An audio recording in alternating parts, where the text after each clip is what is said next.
just wanted to make a video because in general, this is pretty big, the new Zelda game.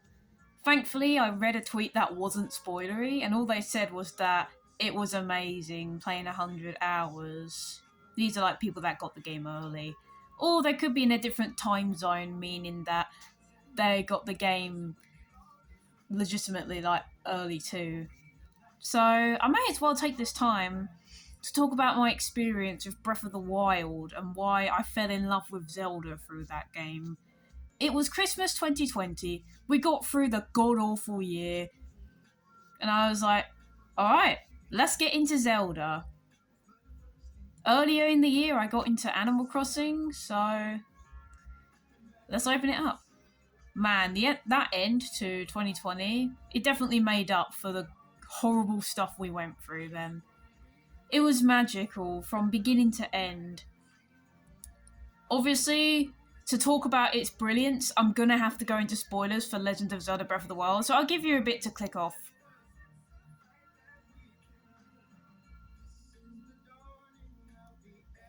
Okay, they're gone.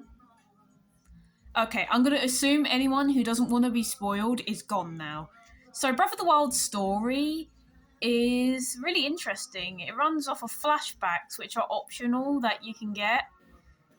So the story is that ages ago, before the game takes place, Link is Zelda's appointed knight. According to some other sources, Link was training ever since he was 4 years old. Now that's impressive. And there were champions from different major parts of Hyrule. These have been a mainstay in the series as far as I'm aware. You've got the Gerudo, who are women in the desert, although there is a man born once every 100 years of Gerudo blood, but we'll get to him later. The Zora, my personal favourite, fish people who have really cool like fishtail hair and are specialists with spears. The Gorons, who are rock-like people who can roll around at fast speeds and are very durable and can survive really intense volcanic heat. And the Rito, birds who live up high in the mountains and are resistant to the cold. So there were one champion. Oh, there's my dog. Yep, I was waiting for that. So anyways, I'm going to attempt to try and explain every champion while my idiotic dog is continuing to be a nuisance. So the first champion I'm going to talk about is Rivali, because I hate his ego so much. But at least his ability is useful in Breath of the Wild, so I guess there's that. He's not completely useless. Alright, I'm going to go into the kitchen. He's going to follow me, I just know it. Let's go to the kitchen because my dog's being annoying. Anyways, where was I? Oh yeah, Rivali. Rivali is the Rito's champion. He's cocky. I hate his personality. And he's really mean to Link. He thinks he's better than Link. Obviously he's not, but we'll get to that in a bit. Next, we've got Daruk, the Goron champion. He's a nice guy. He's nice to Zelda, nice to Link. But he won't take nonsense from no one. He will happily clout you with his weapon if you dare to harm the princess or anyone near him. His ability, because I briefly touched on Rivali's being able to summon wind whenever he wants. Daruk has a shield he can summon all round him. So he's very, very durable. More durable than an average Goron. Next is Urbosa with the power of lightning, and in general she's just really, really agile, but all Gerudo are, because they are women who get fit.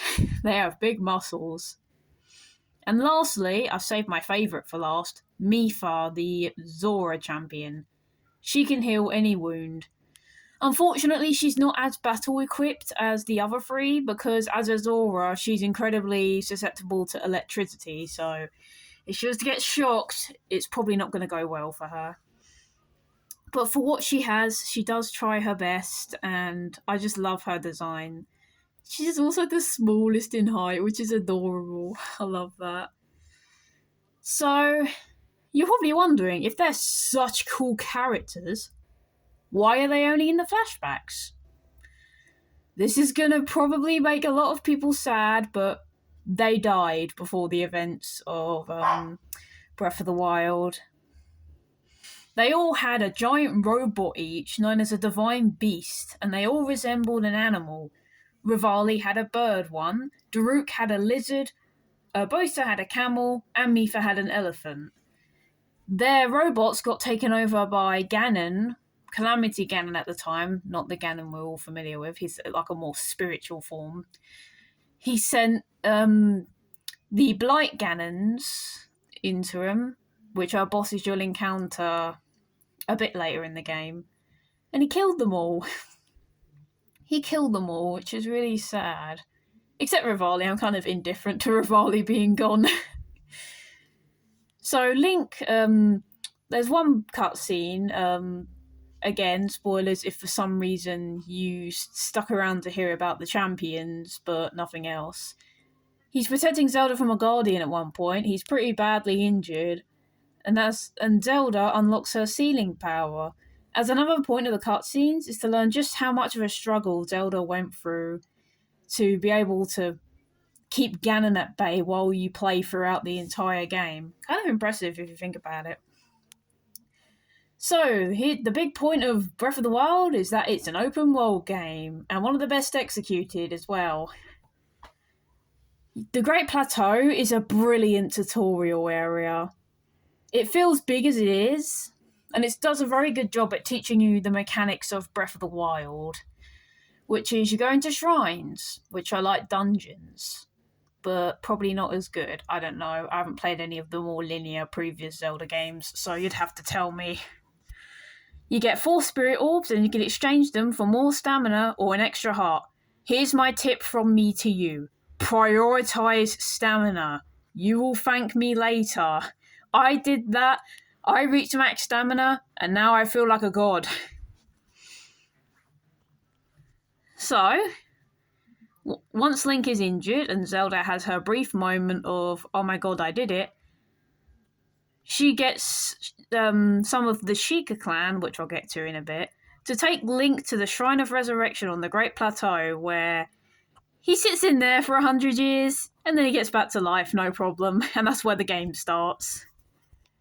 So as you play a bit, get used to your surroundings, get the paraglider and all the runes, you'll come across a village called Kakariko Village. And there are Sheikah people. They are there to help you, and that's where you get the camera on your Sheikah Slate, which is a tablet you have with you at all times. They're really cool. They're like ninjas, pretty much. I'm pretty sure there's an NPC that secretly loves Link, but she's like really shy or something. I think I remember that. So after your encounter with Impa, I believe her name is, the world's your oyster. You pick what major region you want to go to first. Do you want to go to where the Rito are, the Gorons, the Zora, or the Gerudos? The choice is yours. Quite literally. You can make whatever choice you want. You'll also come across a lot of enemies along the way, and the combat is really fun, honestly. And the music complements it as well. Like, the music is, it ramps up and changes depending on the situation you're in. And the enemies you'll encounter have quite the variety. To start with, you have your most basic enemy, the Bokoblins. Nothing much to them, they're just a standard enemy. You have Moblins, which are slightly taller Bokoblins. You have Wizards, I don't remember, Wizrobes, that's what they're called. You have Wizrobes, they're a little bit tougher to deal with, but if you've got a certain elemental arrow, you can just wipe them out one shot. Oh yeah, I should probably give some tips as well. There are also elemental variants of certain enemies. There's Lizalfos, which are lizards. They have elemental variants. You have Lynels. Damn dog. You have Lynels, which are the toughest of the tough of enemies, and require a lot of patience, a lot of weapons, and a lot of learning the Flurry Rush mechanic, which I have a bit more of a handle on. Lynels I practice on all the time. Yeah, they can be annoying. You might feel intimidated at first when you come across one, but once you learn the game's mechanics, get some battle experience under your belt, you'll be fine. And then there's the fact you have an infinite inventory. So just grab all sorts of nonsense. Not unlimited weapons, but unlimited like normal items like monster loot and arrows, things like that. So just grab to your leisure. And then there's other bosses that are similar to Lionel's in the fact that they're tough, at least at first.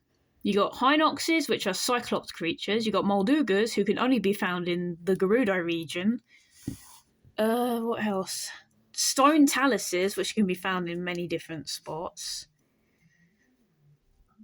That's all I know from the top of my head, but you'll probably see more when you play the game.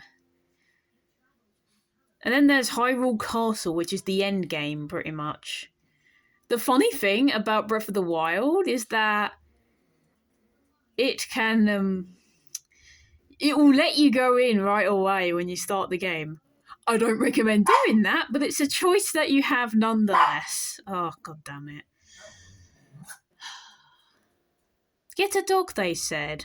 It would help with your mental health, they said. Anyways. So Hyrule Castle has a lot of rooms, obviously. And at one point is where the final boss will begin, which is Calamity Ganon. Besides the story being great, there's a lot of fun side things you can do too. You know, your classic side quests and things like that. But here are some of my favourite things from Breath of the Wild that I remember and hope return in Tears of the Kingdom. First of all, there are 3 giant dragons that you can find, and you can loot by shooting at them. Don't worry, they won't aggressively attack you. They only have like elemental stuff that could hurt you, but they don't mean to. So you've got the Fire Dragon Dinral, which can be found in a very far back area in the Elden region, which is where the Gorons are found. Or another spot I like, near some of the Rito cliffs. With each dragon, you can either shoot their horn, their teeth, their talons, and I think just any part of their body to loot it for stuff. Next is the dragon Farouche. My favourite spots to watch him come by are by the Flora Bridge with a load of waterfalls and on Bridge Hylia, or Hylia Bridge. Because it's really beautiful seeing them fly by. I love them. And the final dragon, which is my favourite, Naydra. Naydra can be found by Bay Lanayru, or Lake Lanayru, I think it's called, which is a bit further away from Zora's domain. Going up near a mountain, or you could go to the top of said Lanayru mountain itself. It's going to be quite the trek. You're going to need a lot of materials, but it's worth it. It is worth it. It's really cool. And you have to do a side quest to free Naydra in the first place. So, yeah. Another thing you can do is help an NPC build his own town called Terry Town. This was my favourite to do as well.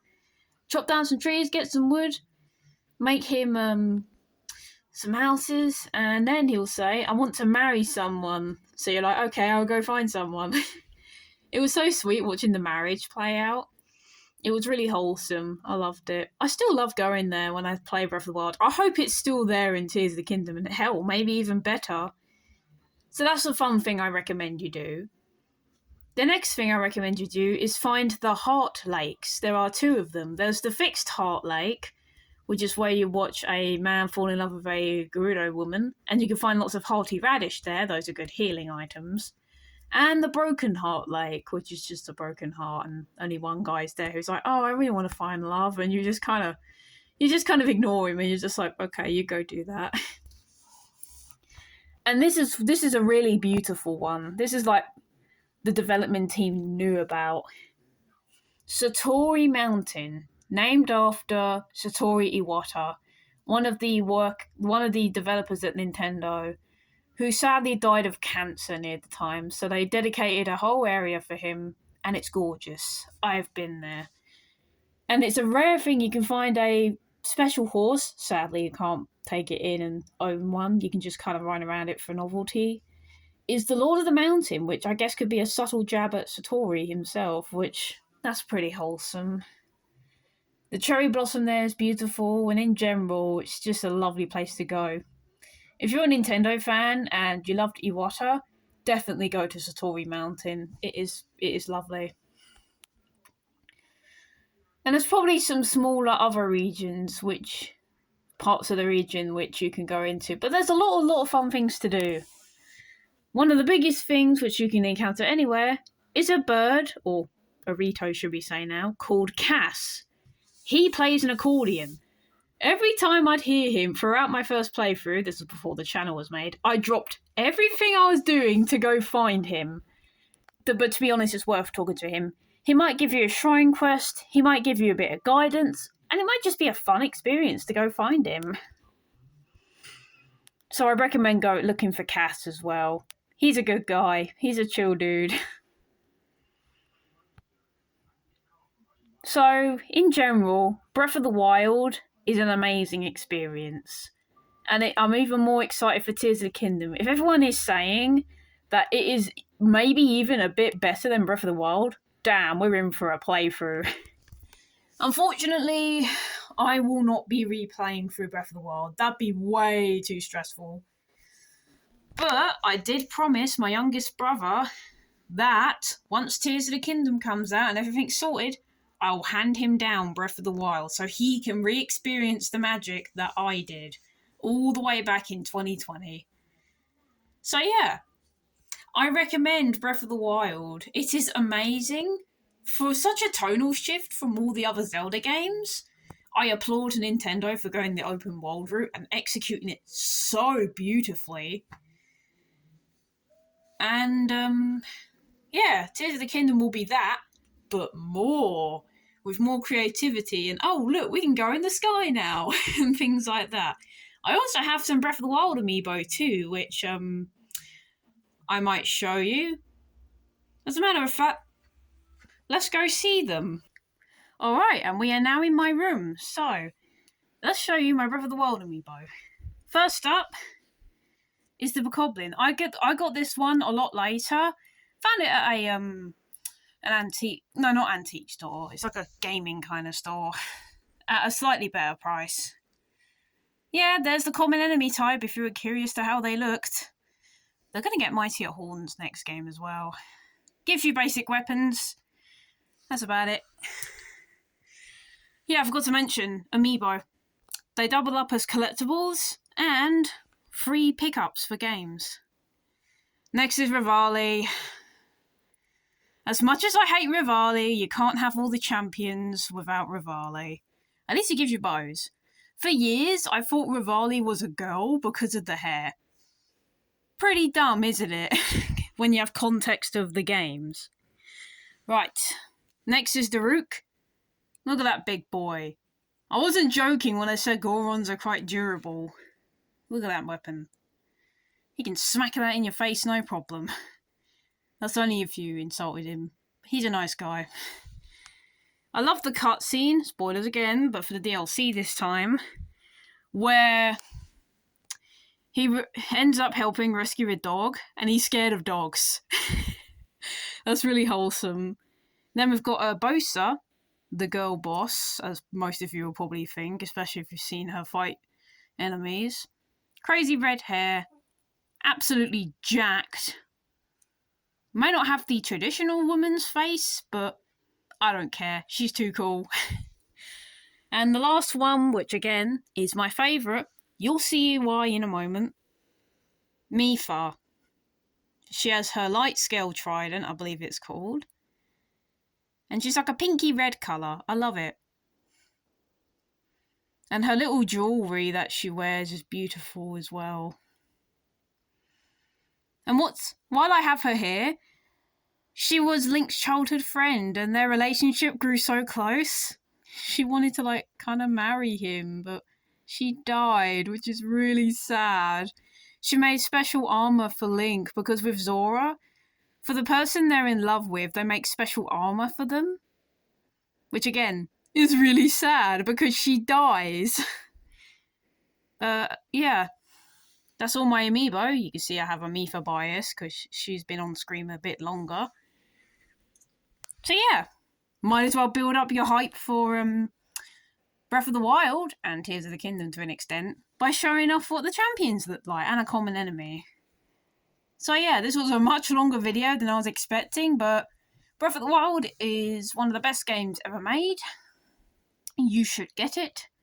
Or if you want to get Tears of the Kingdom as well, you can do. I imagine you don't need that much of an understanding of all the games to enjoy them. I know I didn't have knowledge when I played Breath of the Wild for the first time, but that was amazing.